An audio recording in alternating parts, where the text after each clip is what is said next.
rahimahullohning Sahihul Buxoriy kitobini asl holatini mana bundoq zamonaviy ko'rinishda qilinganini ko'rishingiz mumkin. Siz buni qo'lingizni tegizmasdan varaqlashlikni imkoniyati bor.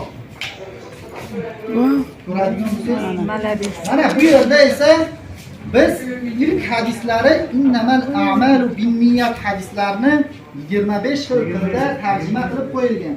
Mana bu qog'oz esa o'zimizning Samarqand qog'ozidan bo'ladi. Mana bu yerda biz hadislarni o'qishlik emas, balki eshitishlikni ham imkoniyati yaratilgan. Mana misol uchun bosib turib, bosadigan bo'lsangiz buni, mana buni ostida turgan odam shu hadisni eshitadi. Ichkariga mumkin emas. Bir marta qo'l tegish ko'rsatmadimi? Yo'q, qo'l tegish mumkin emas-da uni. Bunday qilsa bo'laveradi. Sensorli ekanda. Ha. Sal nozikroqda shuncha. Aylanmasang qolgan mehmonlar ko'ra olmaydi kelganlar.